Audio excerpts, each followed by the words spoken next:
Welcome to Motivation Mind. Today we are gonna talking about the interview of Kobe Bryant. Do you like Kobe Bryant? Do you think that he's right? Let us know in the comments, and don't forget to subscribe to our channel and hit the ring bell button to know whenever we post new videos.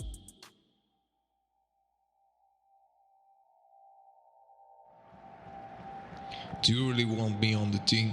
What's your approach to recruitment? You want first place? Come play with me. You want second place? Go somewhere else. Like, I will watch Magic play and watch Michael play, and I will see them do these unbelievable things, and I said, can I get to that level? I don't know, but let's find out why he is the best player in the game. Everything was done to try to learn how to become a better basketball player. Everything. So when you have that point of view, then literally the world becomes your library to help you to become better at your craft. So because you know what you want, the world's giving you exactly the information because you know what you're looking for. So many guys tell stories about your work ethic. What was really your work ethic like, and for how long did you stay disciplined? Well, every day.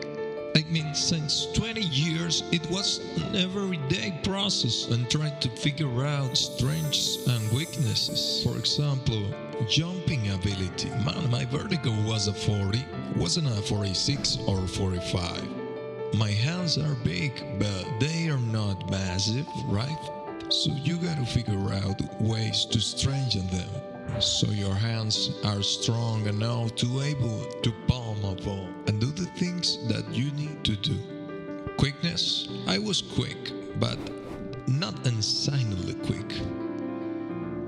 I was fast, but not ridiculously fast. So I had to rely on a skill a lot more. I had to rely on angles a lot more. I had to study the game a lot more. But I enjoy the thoughts. So from the time I can remember when I started watching the game. I studied the game, and it just never changed.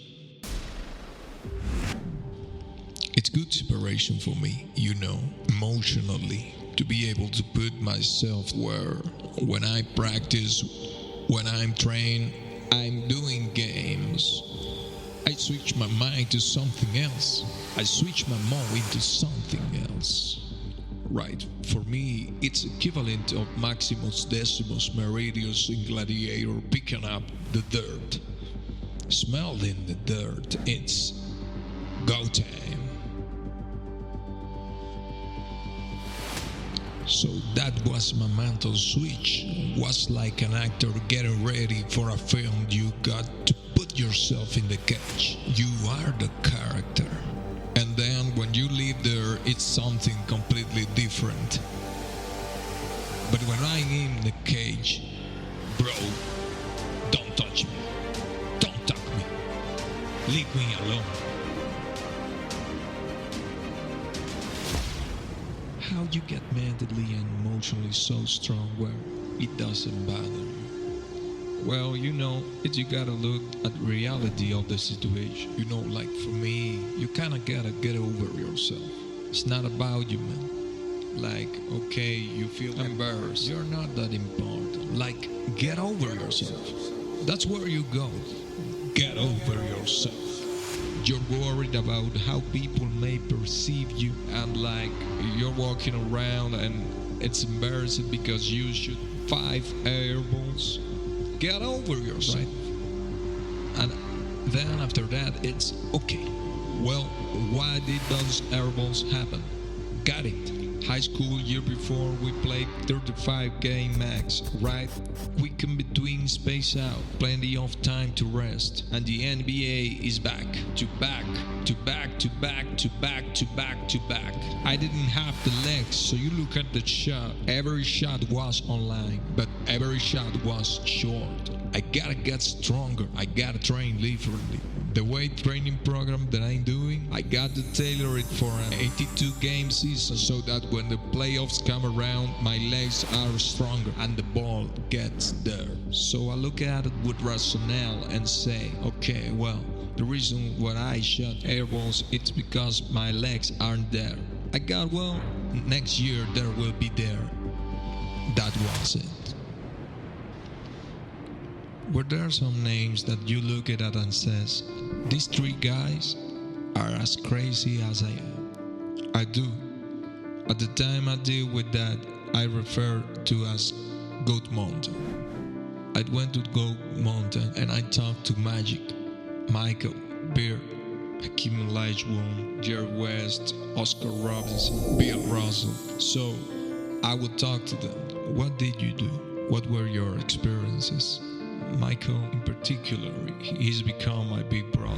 It's been my big brother since I first came in the league. And what was that process like? So I went to them and started understanding the ins and outs of the game. And you know how they approach things and their level of detail and obsessiveness. And that's what I did.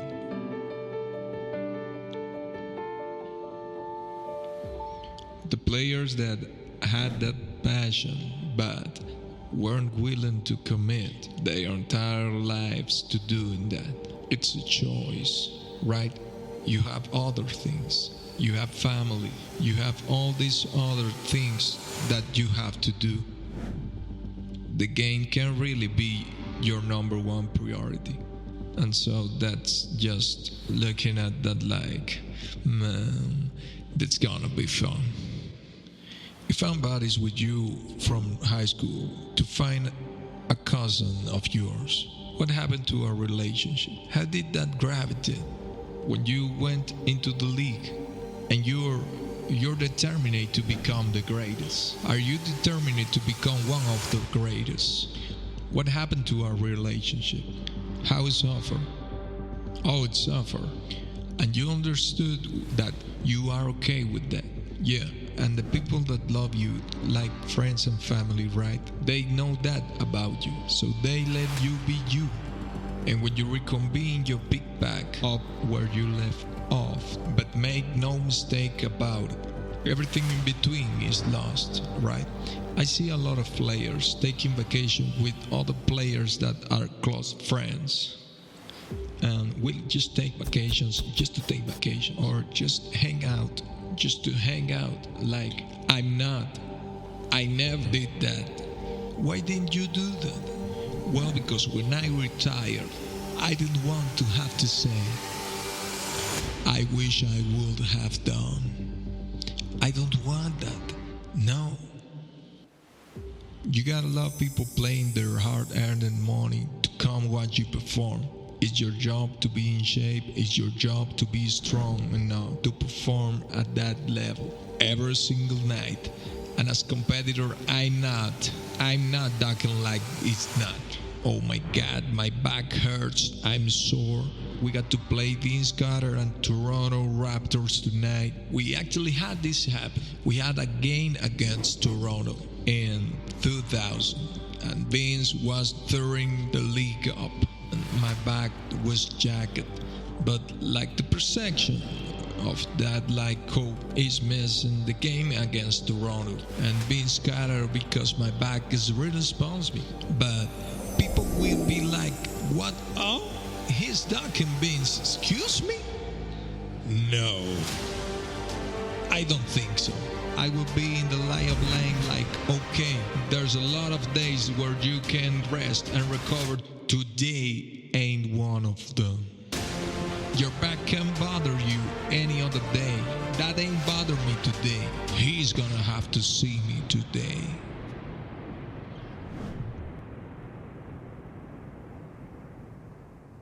If you're looking at a big investment you got to make, what is the decision-making process? You call these first you do your own research. You take this machine, you call an advisor. Is there a system that's pretty? No, it's pretty simple for me. It's, do you understand the business?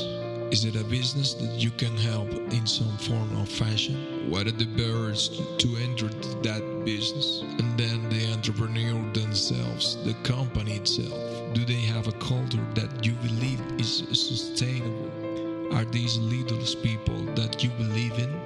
Are they people that are obsessives? And in turn, have they created a culture of obsessiveness? So I tend to look at those 4 factors, and that's it. What's your current work schedule like today? It's different because I personally am not writing every word of the novels. I'm not animating the films. What I have to do now is make sure that the people that we bring in, these obsessives, that we bring in, are challenging themselves to do the best job that they think they can do. That's why I'm there for. To constantly look on the mirror and self-assess and challenge themselves. If you have a project and you say, okay, I can do that, that's not the project. We want a project that say, I don't know if I can animate that. I don't know how to write that story. I don't know how to do that. Those are the things we want, because through that curiosity, you reach a level that you didn't think was possible. And so, running the studio, that's what I'm doing. Your plans against the Golden State Warriors. Score is 107-109. You guys are close to getting into the playoffs. You know exactly what happened in the game. You go up. You're about to take your shot. And then all of a sudden, boom, your Achilles happens. He went and hit the free throws and then you walk off the stage. Yeah, you got the surgery. Alright, well, I went into the trainer's room. My kids are in there. And you know, they looking at you and stuff, and I looking at them, and I like, you know, try that it's gonna be alright. It will be fine. It will be alright. It will be alright. It will be alright. As a parent, you got to set the example. This is another obstacle. This obstacle cannot define me. It's not to cripple me. It's not going to be responsible for me stepping away for the game that I love. I'm going to step away on my own terms. That's when the decision was made, and you know what? I'm doing it. Do you like Kobe Bryant? Do you think that he's right? Let us know in the comments, and don't forget to subscribe to our channel and hit the ring bell button to know whenever we post new videos.